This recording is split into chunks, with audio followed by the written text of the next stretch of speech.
Hi everyone, welcome to Everything Dog Training Podcast. My name is John McGuigan. I am a positive reinforcement based dog trainer in Glasgow in Scotland.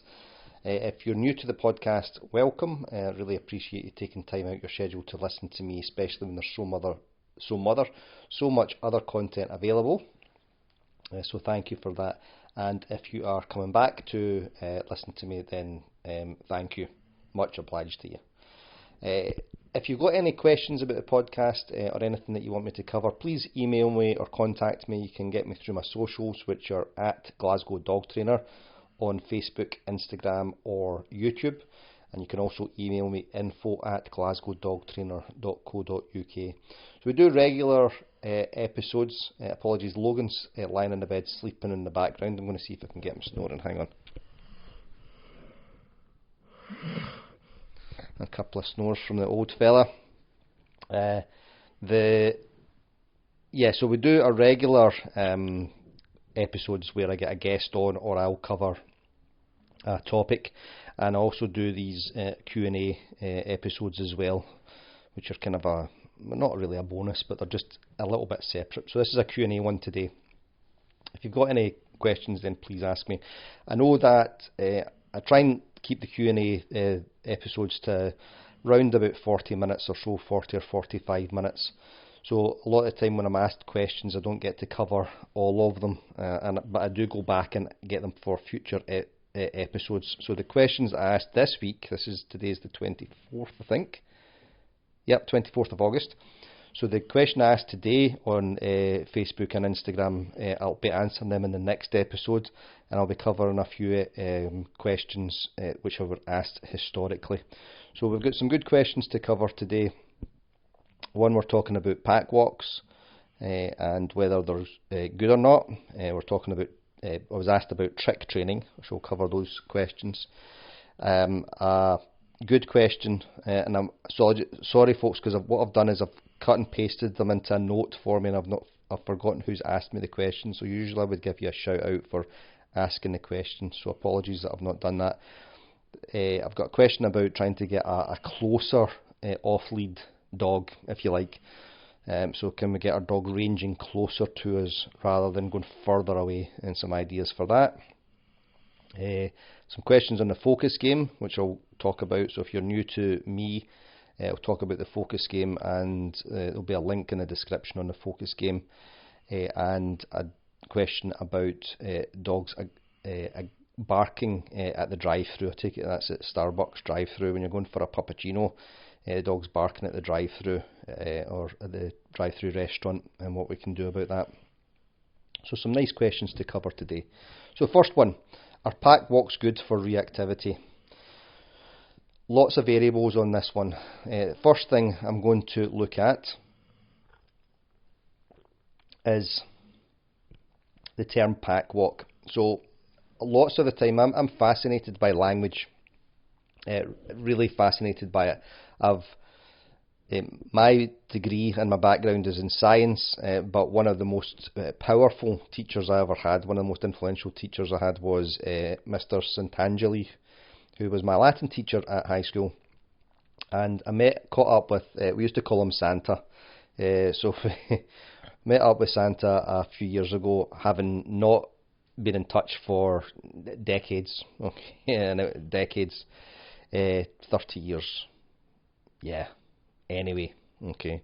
And what I said to him was, I learnt more about English language and grammar doing Latin than I ever did doing English at high school.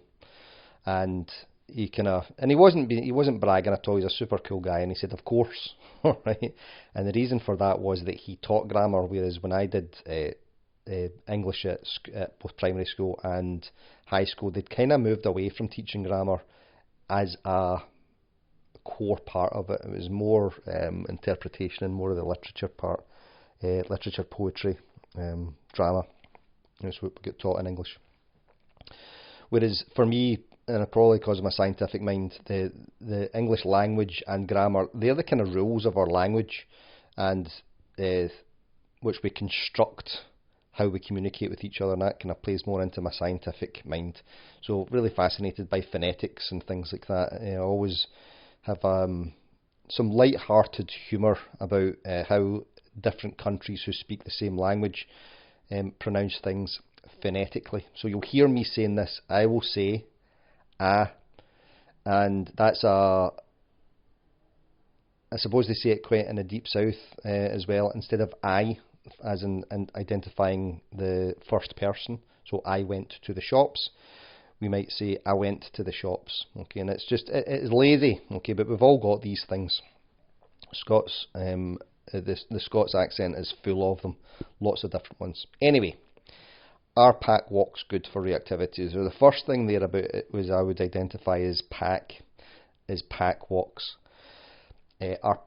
Now, anytime I see the word pack in relation to anything to do with dogs or dog care, it's a little bit of it causes me to approach with caution. Okay, lots of that comes from this false notion of dogs as pack animals, and we have to be the pack leader. If you've watched The Dog Whisperer or Caesar Milan for the last 20 odd years, 20 years plus now, and he talks about this notion that he has to be the pack leader, and a lot of that is dominance based training, where you then have to physically dominate and physically intimidate the dog in order to keep the dog lower on the pecking order. Now there's so much wrong with it, which I'll talk about in a future episode. It's actually a good topic to talk about, this notion of pack and pack leadership. Okay, so that's the first thing. If dog training professionals are offering pack walks for anything, it causes me to approach with caution, because that's the first thing. So pack walks. Now we can then start calling them group walks.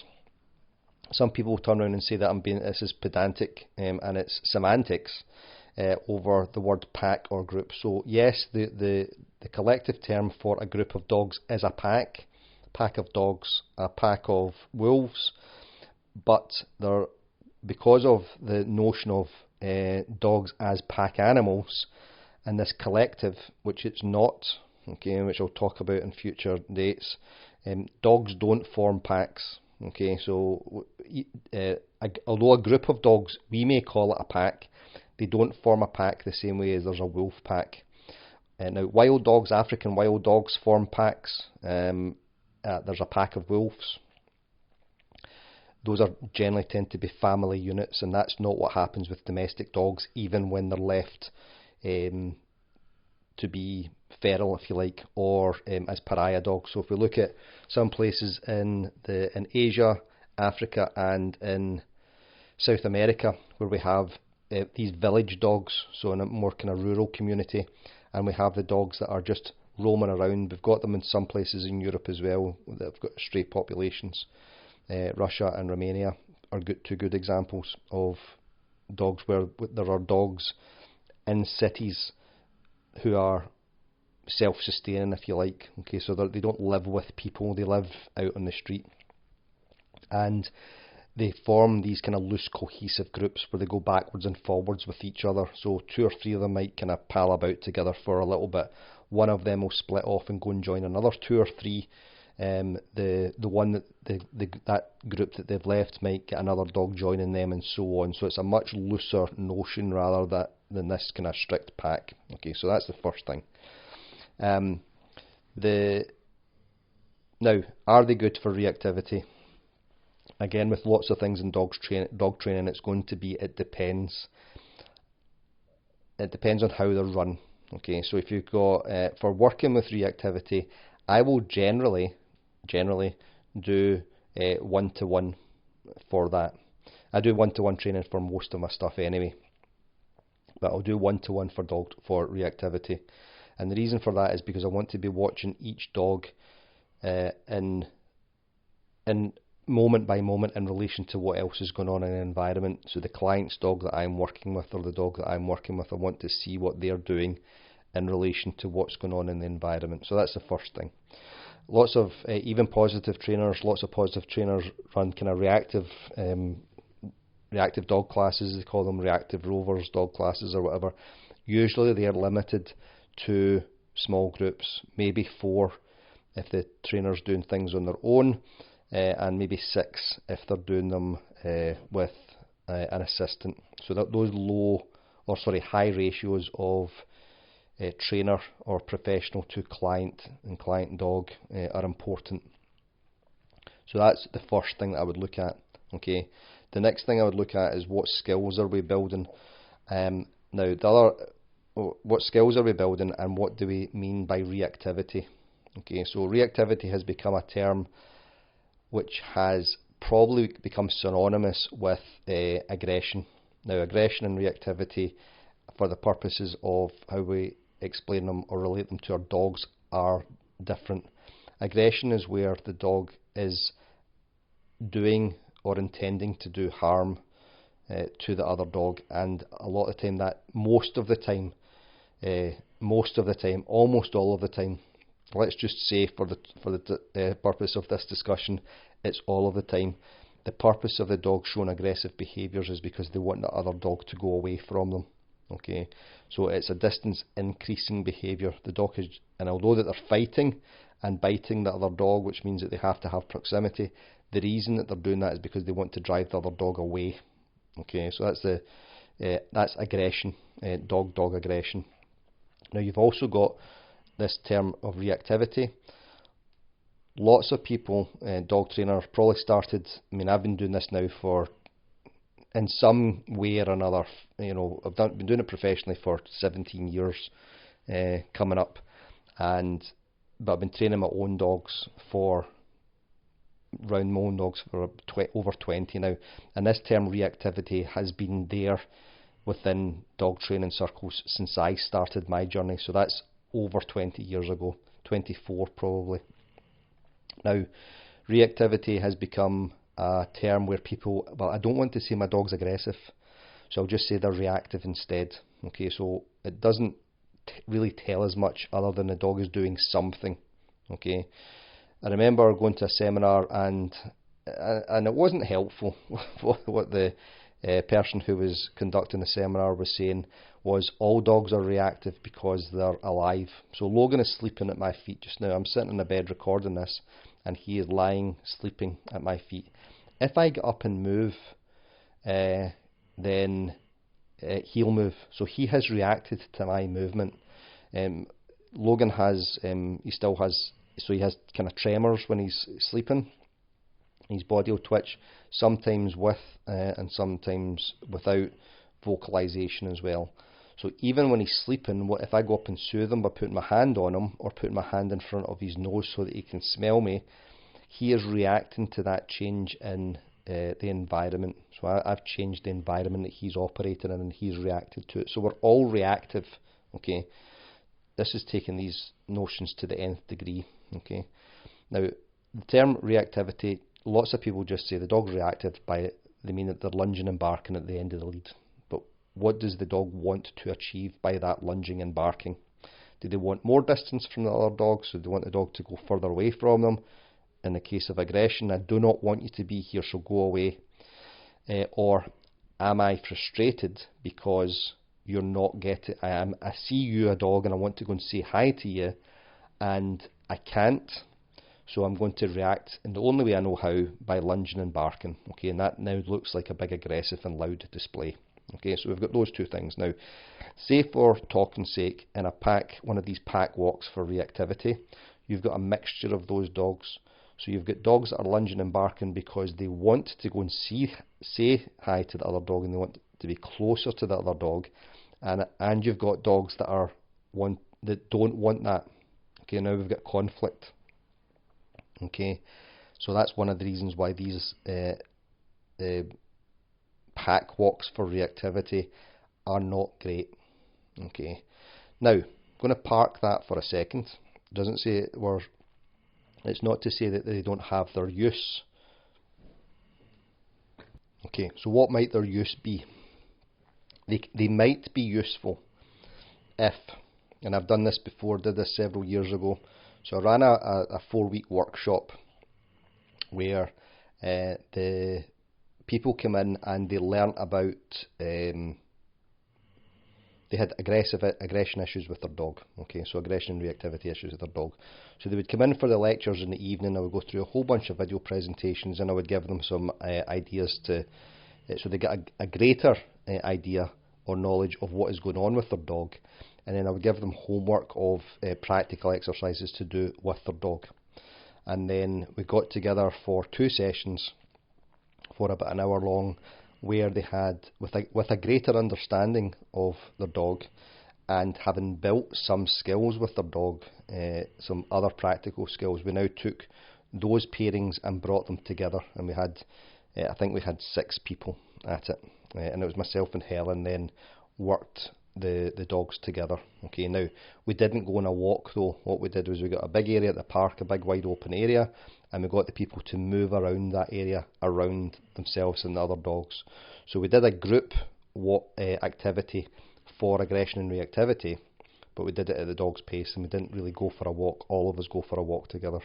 Okay, so when one of the other things that, and this is Helen, my colleague, what she does as well is she'll take dogs who she's worked with them one-to-one, and now she brings those 2 clients together, and once the dogs are improving, and she takes those dogs out together. So is that a pack walk? Well, maybe there's more than one, okay, but it's not one of these multi-pack walks. Okay, so it has its place perhaps further down the line. Okay, now we're going to cover what happens if we're there and then, and we're getting all these dogs together. So this notion of pack walk, I've seen this around for a long time, as I mentioned. They're starting to be called neutrality walks, okay, because it's the same as this ridiculous notion of the term balanced training, okay. If you've been following me at all, probably in the podcast I've not mentioned it that much, but if you've been following me on my other socials, you know what I think about this. One, it's not balanced anyway. There's nothing balanced about it. It's a euphemism for I will use aversives when I need to, okay, or when my skill runs out, or when I think that the dog already knows how to do this. And I'll probably talk about this again in future episodes. So it's this term neutrality walk is similar to that. So if people look at marketing and advertising, if they're trying to select a dog trainer, and they say this person has a balanced approach, what's not good about that? Of course we want a balanced approach to things, okay, but that's not what so-called balanced training is, okay, and this notion of neutrality walks, from what I see, is exactly the same thing. What you're basically saying to the dog is, I will take you out on this walk with a whole bunch of other dogs that you do not know, and we're going to walk all round together, and you have to behave exactly how I want you to behave, and if you don't, I'll correct you on the lead for it. And that'll either be by tightening a slip lead, making the lead tight around the dog's neck, using a prong collar, an electric collar, or some other aversive technique or tool to say stop doing that, okay. And I've seen these locally, I've seen them advertised locally, and I'm just going to say it, okay, the ridiculous group sessions where you've got 30 dogs in the park and they're doing a downstay, and there's another 15 dogs moving around them, okay, and people pitch up to these things and pay, not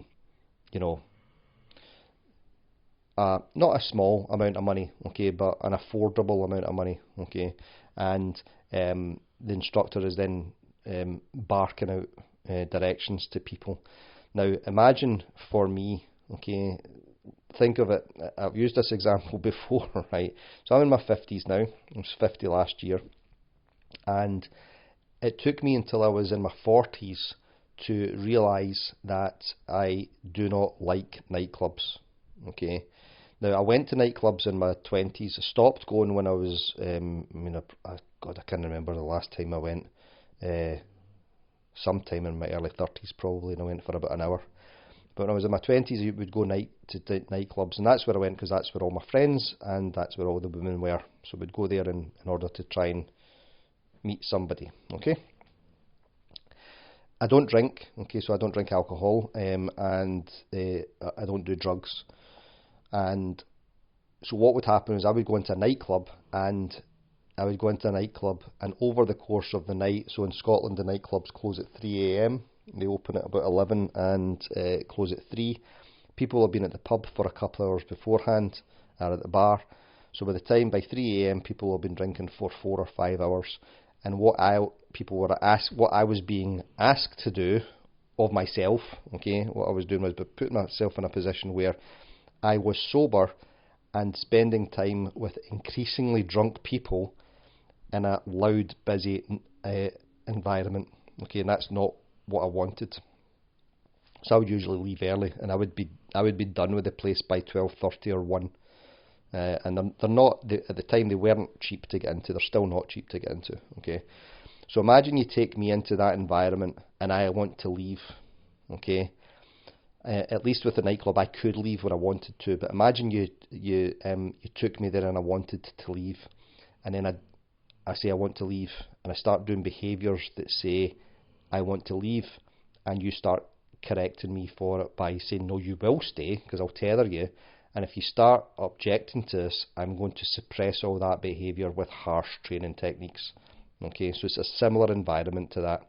Okay, I like things relatively quiet, so I won't have the television on in the background. Sometimes I'll have music on.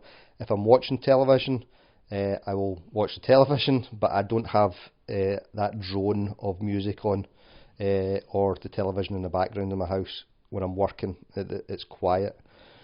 Whether that's cool or not, I don't know, okay, but that's the way I like things, okay.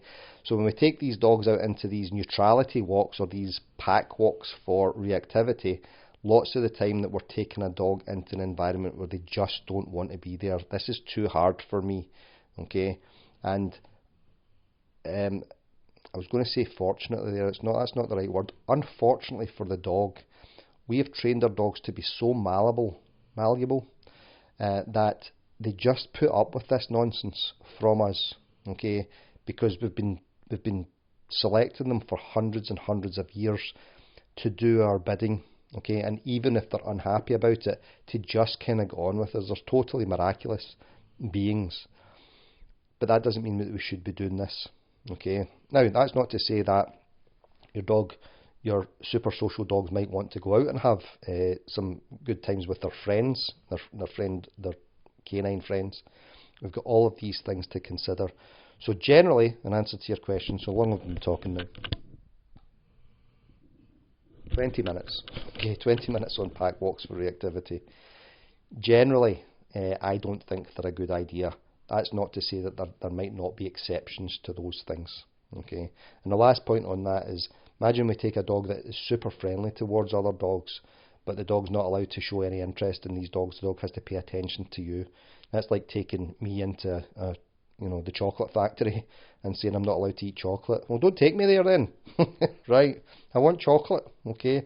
But if I can go in there and behave, now what happens if I go in there and the chocolate doesn't want me to eat it? Okay, so you see how these things can be problematic.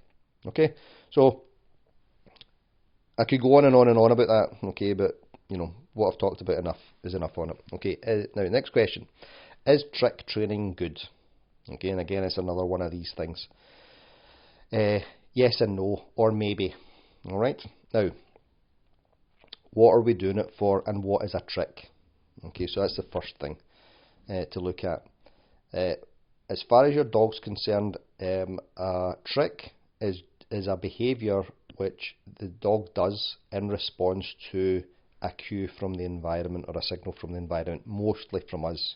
Okay, so one of Logan's best behaviours that I trained him from the start, he already knew how to sit and he could give a paw. So I changed some of that and I brushed up on those things. So I taught him to give a left paw and a right paw on cue when I asked him to. And then I used that left paw and right paw in order to get him to target his feet onto a scratch board. Okay, so you see how I then used that in order to get him to file his nails, his front feet. Okay, so I didn't just train it for the sake of doing it, I trained it for a purpose. Okay, I taught him to spin in both directions. So why would I do that? Okay, because that's good for his body. Okay, to keep his body moving. Okay, and for him to understand how to move his body. Alright, now Those two things, left paw and right paw, spin, you know, so a clockwise spin and a anti-clockwise spin or a counterclockwise spin. They might look like tricks, okay, but there's reasons for those things, okay. As far as Logan's concerned, those are just behaviours that I train, no different from me training him to lie down, to sit or to stand, okay, or to walk next to you when you're walking, okay. There's no difference to the dog, just behaviours which are or are not reinforced, okay. So some things there. Alright, now you've then got, this is what cracks me up about this stuff as well, okay, right.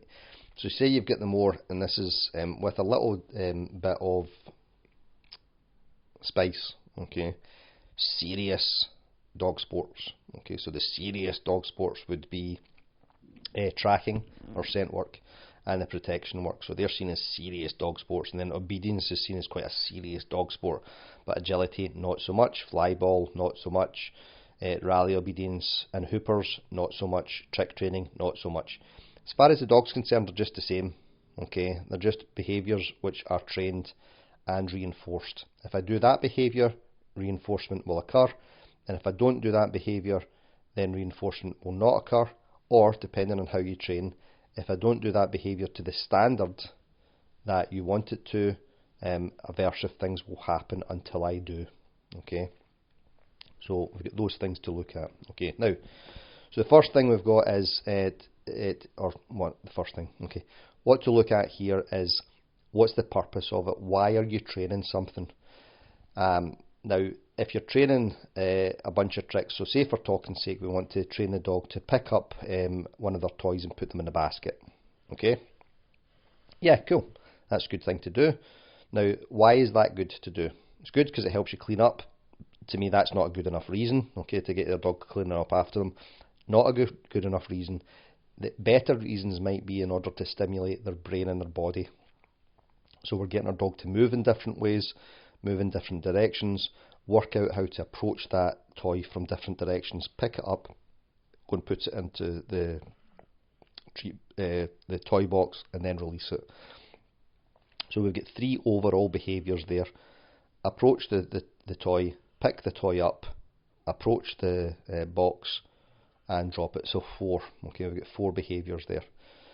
4 overall behaviours. There's lots of nuance in there.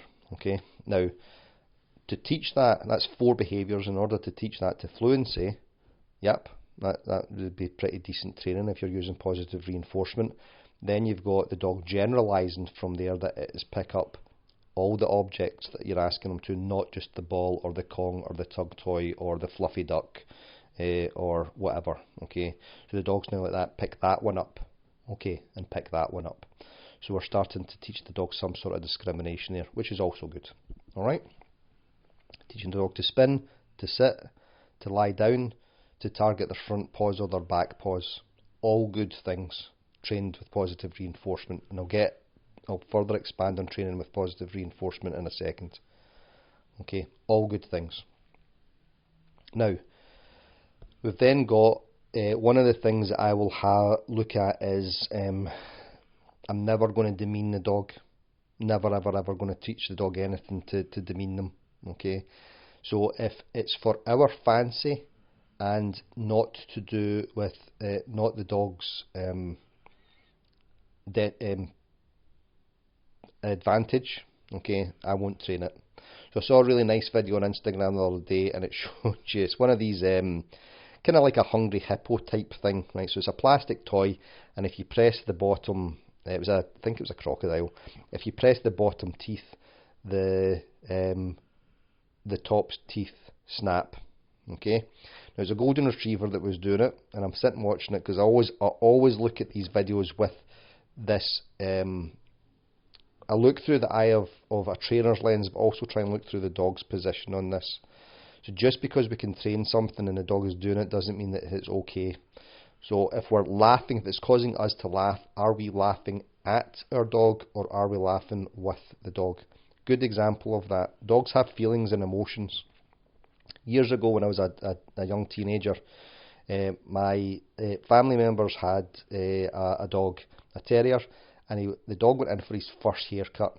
Okay, so he was all full in his coat, and then he came in for the summer with his kind of summer crew cut, and he looked completely different, right? Now, as we approached, my grandfather said to me when I went to, and I don't know, I'd have been 13. As I approached, my grandfather said to me, the dog said he's haircut, so don't laugh at him, okay? And I was like, yeah, cool, all right. And the dog, whoever his name was, Hoover comes buzzing out, and he's like strutting his stuff, and he was all, look at me, and I was like, oh, hi pal, you've had a haircut, right? And I made a big fuss of him, and oh wow, you look amazing, that's fantastic, right? So he feels different because, now he feels different anyway, okay, whether or not it's because he knows that he looks so different, okay, or whether it's just because he feels different because he's not got as much hair, but he feels different. And then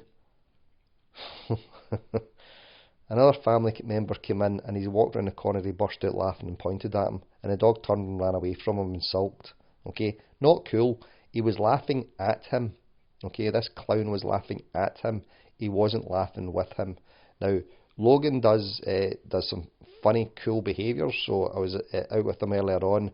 He's an older gentleman now, so he's at least 10 years old, and he still does that kind of fox pounce into the snow to catch one, even if the toy's lying in the grass and he can see it, he still does that kind of light torpedo and pounces on the toy. It fills me with joy, and I laugh because it fills me with joy. Okay, there's humour in it, there's lightness in his movement, and I am enjoying that moment with him. There's nothing mocking about me doing that with him. So if we're training our dogs for our fancy, and the dog is getting nothing out of it, then I would be considering whether we should be doing that or not. And I'm going to say this as a professional and with some expertise. I'm going to say don't do it. Okay, only have to look at TikTok. It's just it's one of the worst places in the world for stuff to do with dogs and dog care. I saw a video where they'd done a stupid voiceover of the dog going me me me me me, like kind of Cartman from the Simpsons. So they'd done this voiceover pretending that they were the dog, and what they had done was they had attached the dog's poo bag to the dog's harness so that the dog could carry it with them. And this poor dog he was a bulldog, just desperately trying to get away from this bag of crap stuck to his harness. That's just horrible. It's just horrible. There's no humour in it, and everybody was laughing, thinking it was a great joke because of the way that the dog was behaving. Okay, that's cruel. So if we're training a dog to do stuff, and they're not circus animals, okay, no circus performer to be trained in and interacted with just for our fancy or for our entertainment. Okay, so think of what could we do which would fit with that category. Okay, dressing your dog up in fancy clothes. Okay, I'm not saying don't put a jacket on your dog or don't put but dressing your dog up is maybe demeaning. Yep. Okay. Yeah, maybe. Teaching the dog to that sit pretty behaviour where the dog sits up like a otter. Okay, so sits up on their back legs. Not saying don't do it, okay, but consider whether we're going to do that because we're wanting to work on some spinal health, okay, to keep the dog stretching, whether we're going to work on some core work, or whether we're doing that just because we want to teach the dog to sit up and sit pretty, okay. Now, what's the difference there, okay? If we're teaching the dog to do that behaviour so that they're sitting up and engaging their body, and working on their musculature and working on their body awareness, we will approach that behaviour through that lens, and we will start looking for things which give us indicators, no, the dog's not doing well there. Okay, so the dog's starting to get tired. Okay, and now if we are thinking that if we approach it from the other way and it's just a trick behaviour that we're teaching, then we start pushing into the bracket to see how much more we can get. Can we get longer? Okay, can we get tighter behaviour from the dog? And we start looking at it through the resulting behaviour than what we're actually trying to achieve with the dog's physical fitness. So these are just a few ideas for us, okay? The other one might be quite a common one. I'll give you two more examples before we move on. Teaching the dog to walk backwards, okay? Now, a lot of times, so two examples from the same route. Teaching the dog to walk backwards, okay? So one of the things that, how I would train that is I would teach the dog to target their back feet onto a target mat. So if I was working on carpet, I would have a rubber mat where the dog can step off the rubber mat and then step backwards onto the rubber mat, okay, or a short rubber platform of maybe 1 centimetre. So what you're doing there is you're teaching your dog rear end awareness. Oh, this is where my back feet go, okay? Why is that important? Because if a dog is walking over a narrow beam, so Logan will still walk along, there's a wall which is probably, it'll be maybe 30 centimetres wide, okay? So that's about 12 inches, probably a little bit shorter than that. And he is, and it varies, so it's round the building where I live. It's basically to hold the kind of trees, the ornamental trees which break up kind of residential areas, okay? Now, that wall can be, at some places it's only, 40 centimetres high, and other places, so it's just over a foot high, and other places it comes up to my chest, okay? So him understanding his back end means that if he jumps up, he has to know that his back feet will land the same way as his front feet will, okay? So these are climbing skills that we're working on, or jumping skills. Can I jump up to a platform and not hit my knees or my toes on my rear legs, okay? So he's only got knees in his back legs, hasn't got knees in his front, okay? So he hits his knees or his back toes off that wall, and we get that a lot with young dogs. It's just because we haven't got body awareness. So if we teach them a rear end platform, then we're starting to teach them body awareness, which they can then take into life, okay? Now, where would that go wrong? And I've seen this go wrong a lot.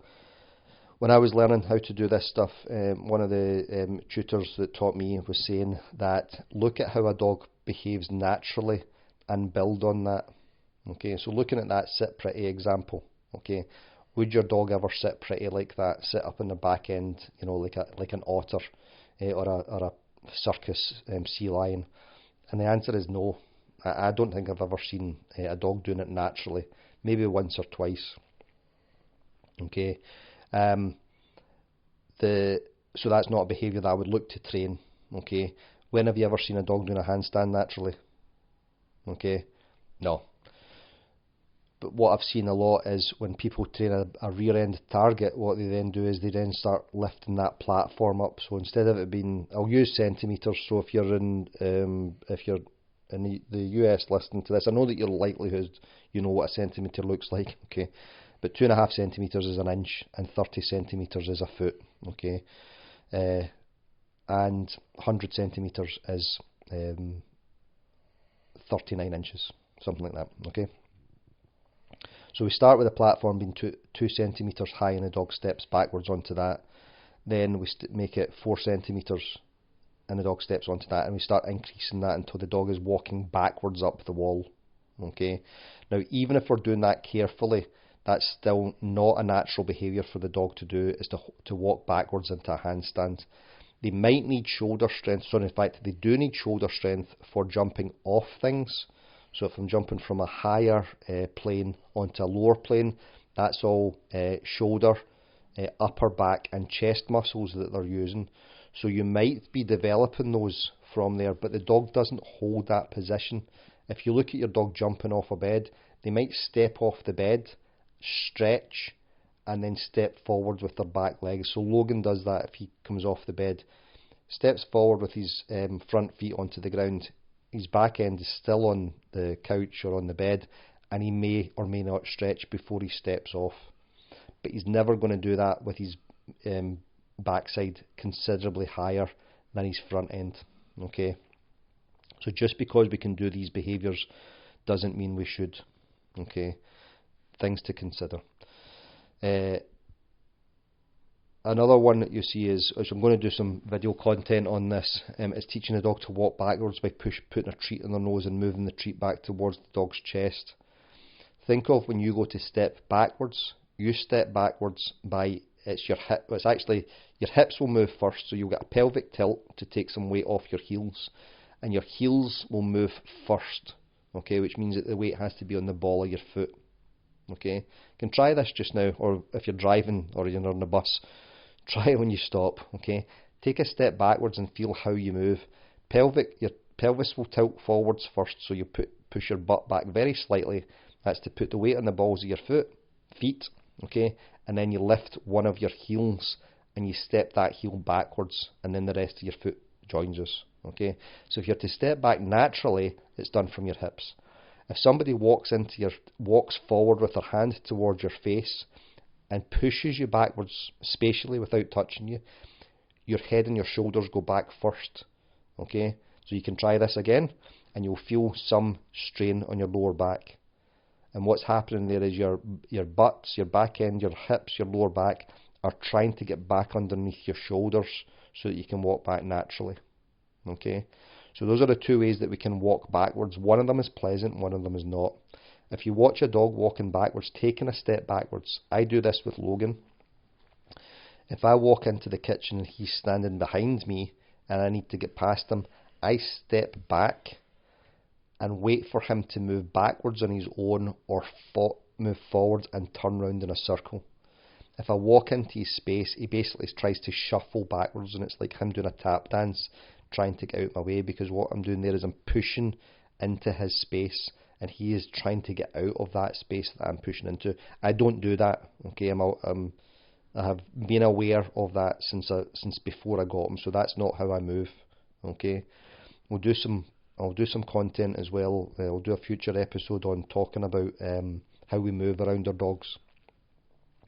So this way to train a dog, by we put a treat on the dog's nose and we start pushing the treat into the dog's chest so that the dog has to follow, and the dog's not following anything, we're pushing the dog back. Although that looks as if we're using a treat, we are using a treat, so we're saying we're training that positively. That's not a positive reinforcement based exercise.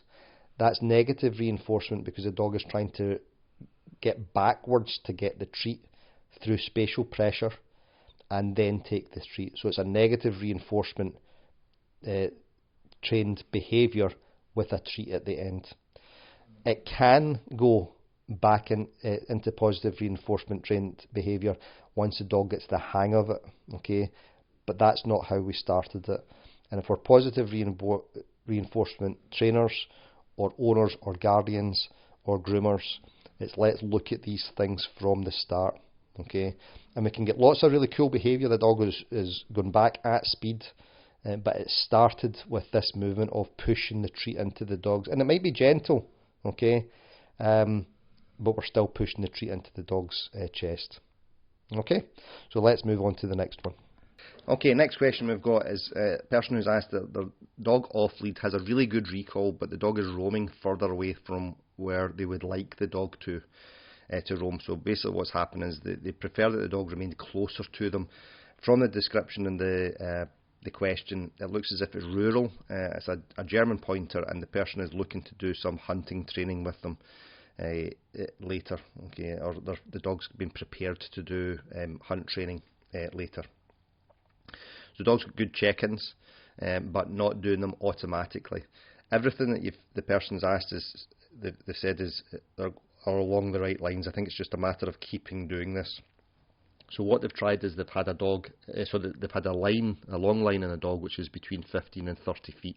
So that's between 5 and 10 metres or roughly. And when a dog moves towards the end of that lead, they're basically using that as the limit of where the dog will move to. Now, this is how I train a recall to start and having your dog off lead.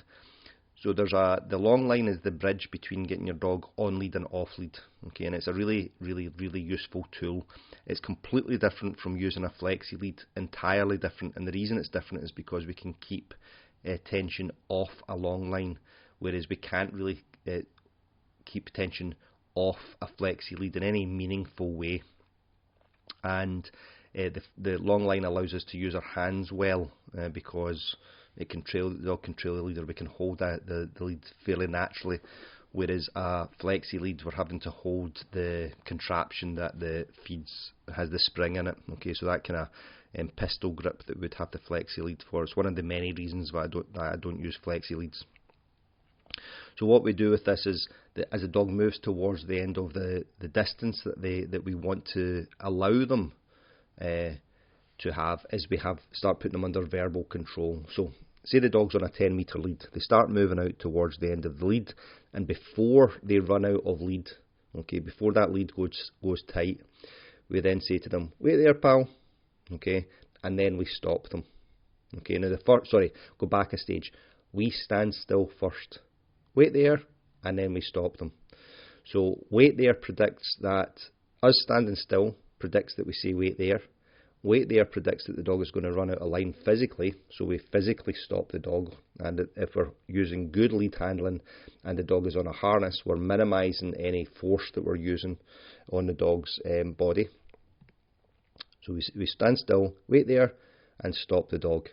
When the dog then, we just wait. When the dog then gives us slack on that lead, we then verbally praise that dog. Good boy, pal. Okay, good dog. All right. Now, what we can do in the early stages are we can then proceed with the walk, recall the dog, or we can go towards the dog and reinforce that stopping behaviour, that giving us slack behaviour. So that's our first stage, and we certainly want to progress this. Okay. So as you start getting better at this, what happens is as the dog is moving out towards the end of the lead, we stand still, hoping that the dog notices that we stand still, because that's one of their cues to attend to us.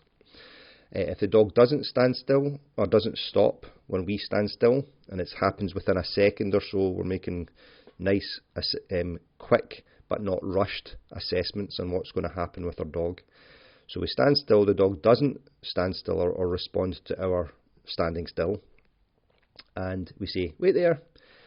If our dog waits there, when we do it, we have a massive explosion of praise. Oh, good dog. And we do, really, really, really, oh, good boy, good dog, good girl. Really lots and lots and lots of praise, okay? Now, again, we've got three options there. We can recall the dog and then heavily reinforce that. We can move gently towards the dog, and generally what I'll do at this stage is go hand over the long line so that the dog can't move any further forward, and then reinforce the dog in place. Or we can say, let's go, and we continue to walk on. So we've now got two options there. Okay, and we can go backwards and forwards. What we're aiming to do is not use this long line. Okay, now, as you get better at this, as the dog starts to roam, wait there, and the dog will stop. And then again, verbally praise or call the dog back in, walk up towards the dog and reinforce those behaviours, or continue with your walk. If you do this regularly, over and over and over and over again, the dog will start naturally, and it's not really naturally, it's trained, but the dog will start moving in closer proximity towards us. Other thing that you can do as well is, as the dog is moving out of range, we can change direction, okay? And when we're changing direction, we do something very similar, but we tell the dog we're changing direction, and the cue that I'll usually give for that is this way. So exactly the same as before, the dog starts to range, we say this way, and we change direction. So we'll move it, turn 90 degrees, or maybe 180 degrees and walk back on ourselves. We are waiting to see if the dog stops. Okay, if the dog stops, excellent, they'll usually come back in with us. If they don't, we can hold them there and reassess or recall them. If they do stop, the likelihood is they're going to come back in towards us. Now, what can happen with this? Our dogs become really canny to following a route. So the park that I work at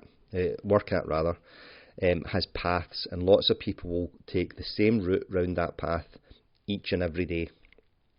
So the dog starts understanding this is the way that we go. We turn left when we come out of the car park, we go up to the top of the hill, we walk clockwise round the duck pond, and then we go down past the waterfall, and then we go back to the car. Okay. Now, if you get into the habit of doing that, the dog will just start this. learning this is the way that we go. And generally what I'll do when I'm working recall is I don't use the path. I move in a not completely random, okay, but more relaxed manner around open spaces.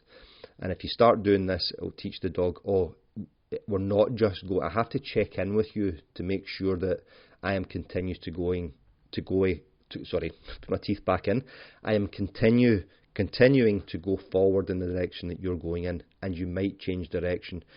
Now, you don't want to change direction so much that you're confusing the dog and causing stress or anxiety that the dog's like, I don't know where you're going to go, where you're going to go next.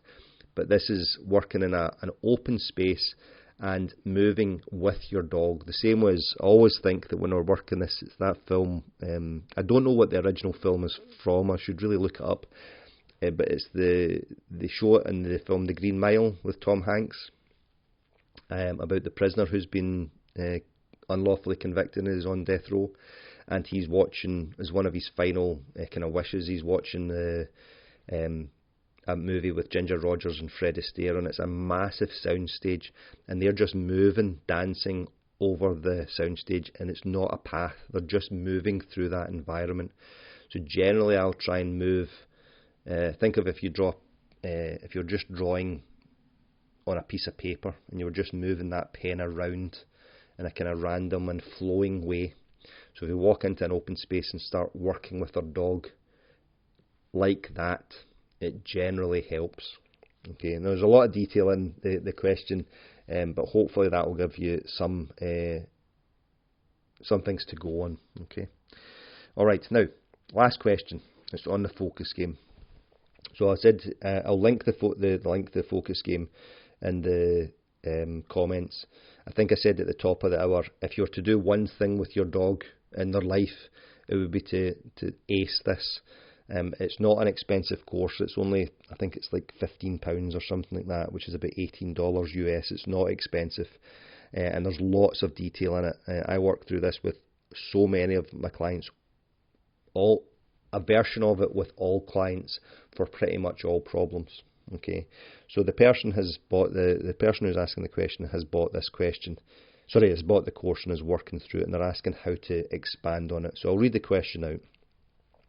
My dog is really taken to the focus game and is super engaged with me during our walks.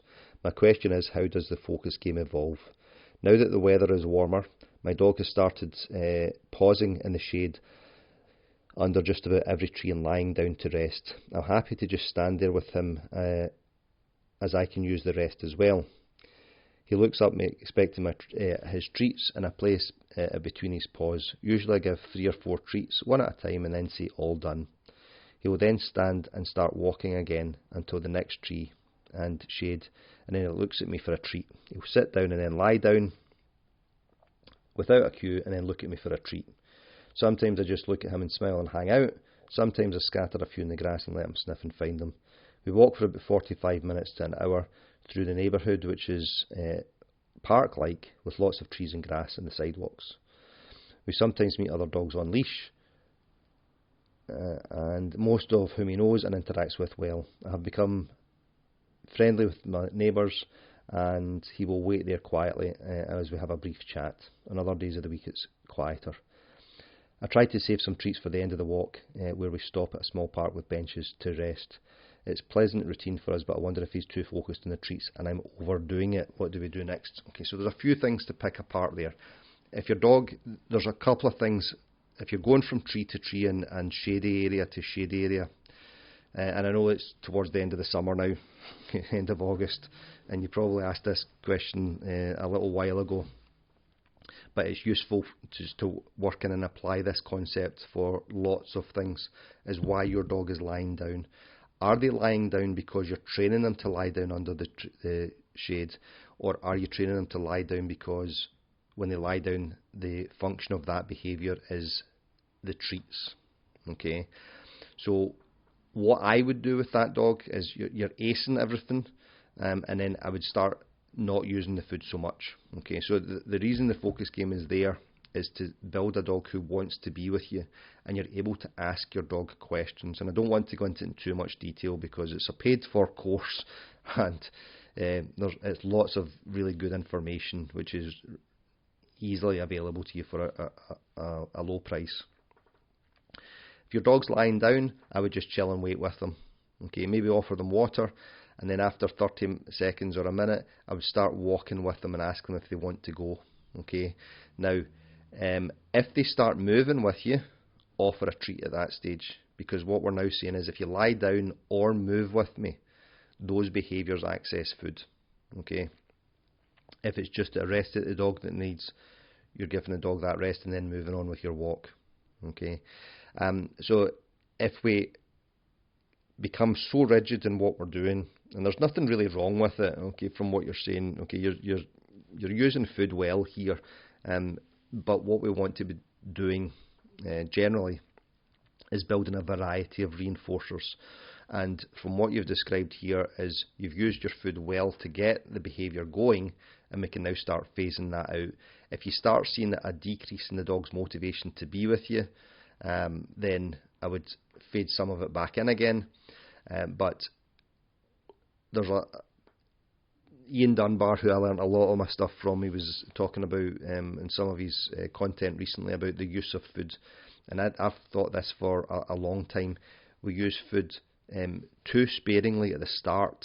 Okay, that's one problem. People don't use it well enough at the start, and then when we start using it well, they use it too long. Okay, so they then start relying, and the dog starts relying on the food in order to get everything done. Or show me the money before I do anything. Okay, and there's a balance there. And us as good dog guardians then have to look at this and say, are you doing this because you're tired? Are you doing this because you need a rest or because you want to cool off? Or are you doing this because I historically have paid you for doing those behaviours? Okay, and we want to change those reinforcers. So think of all the things that, if you've got a job, if you're fortunate enough to have a job that you like. Okay, so if I list the reinforcers for my job, first one is payment. Okay, so that's the one that allows me to live. Okay, so it buys food and shelter and heating and all the other things. Okay, so that's the first thing. Now, if I won the lottery this weekend, would I still be doing dog training under some guise? And the answer to that is yes. So there's clearly enough reinforcers in dog training for me that are not about money. Okay, helping people, working with dogs, working outdoors. I like teaching. Okay, which is something I discovered later in, not early in my life. But I like teaching. But I like teaching some things and not others. So those are all the reinforcers for us, and from what this person has described is we've become too reliant on that one reinforcer. So there was a guy that I used to work with, and he was good at his job. He was when we were young cops together. He was good at his job and enjoyed his job, but everything was about the overtime for this guy. Okay, I mean, he was an overtime monster. And if somebody had come in and said to him, "I can guarantee you work, which pays £10,000 or £15,000 more a year, for a similar amount of output from you, and you're guaranteed that," I think this fella would have left the police and gone and done that job. So it wasn't just the police work; he enjoyed it, but he was a overtime monster because of the money. Okay.